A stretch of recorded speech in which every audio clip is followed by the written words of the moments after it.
Okay, the first step is to remove the veal, and basically you can do everything without removing the rotor and this back plate, but it would be easier maybe to remove the rotor and the caliper.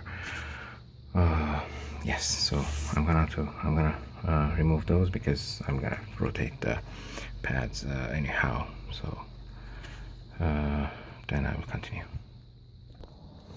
Okay, these are the caliper bolts, one up, one down, that you need to open. Before doing that, you need to tie the caliper to somewhere like your spring.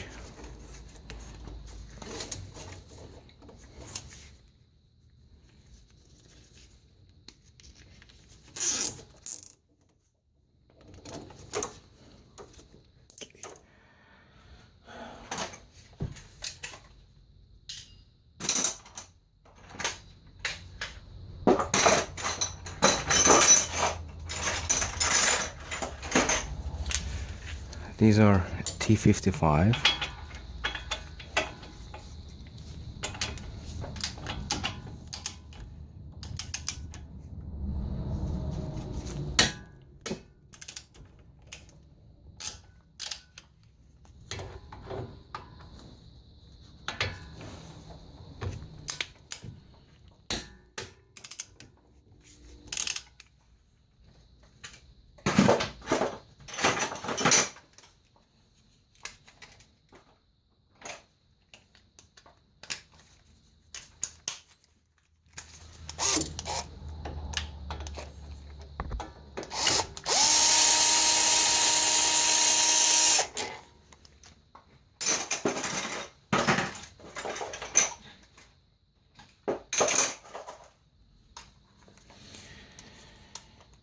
You also need to remove this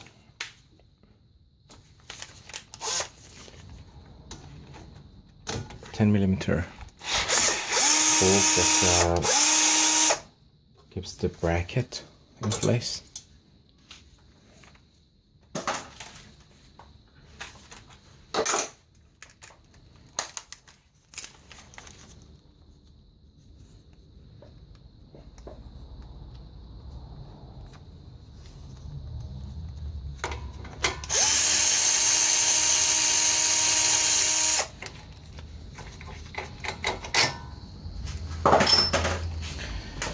Okay, the caliper is not loose, but I'm gonna open the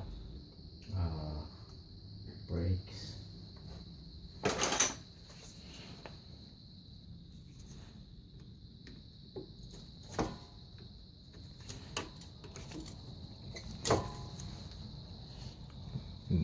This is the pin.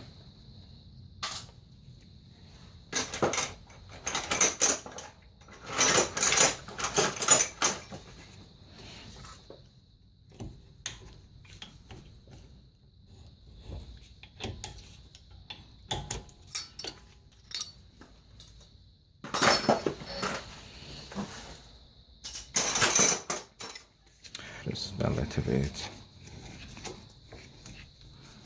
The reason I'm doing that is that I'm gonna rotate the pads.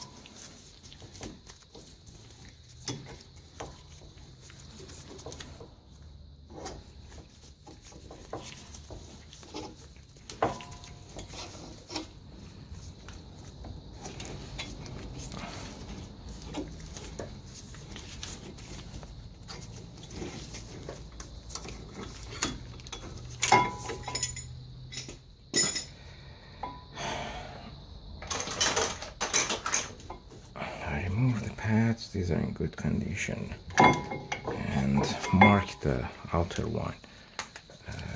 So just remember that.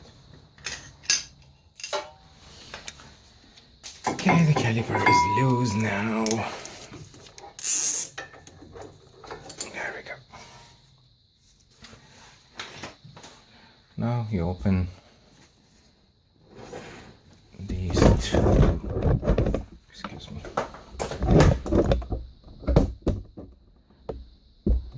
two Phillips screws, and then you can remove the rotor.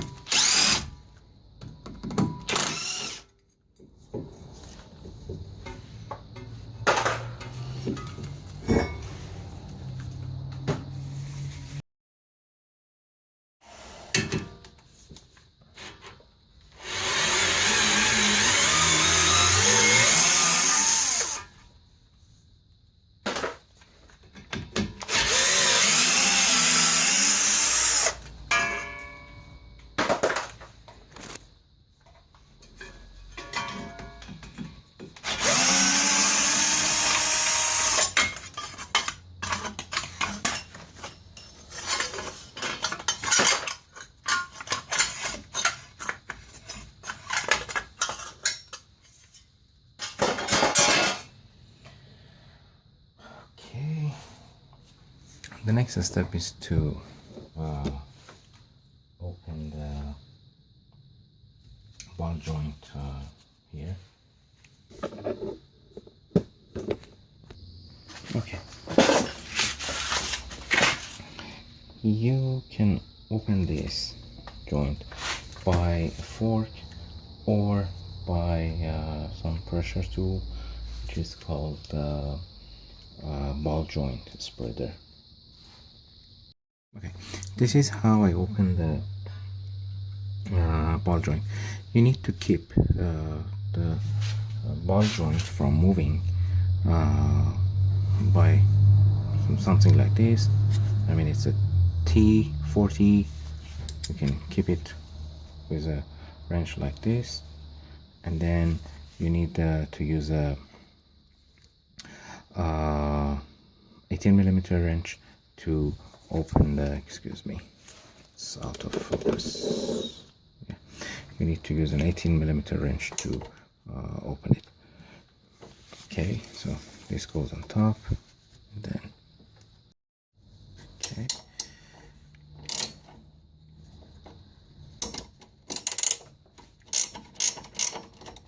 This one. So you need to keep this and open the one from bottom, which is open the bolt from bottom, which is another 18mm.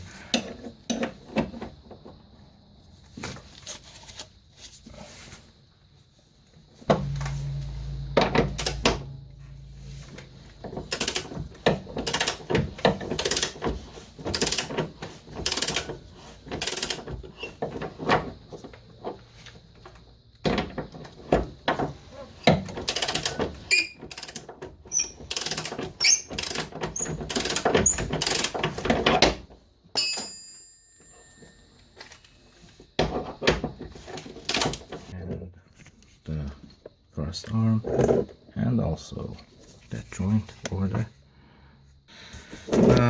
Installation is just reverse of these steps. The only thing is that when you want to tighten this, the car must be in the what is called car position, which means that you should raise the wheel to its normal position, then tighten it to the torque.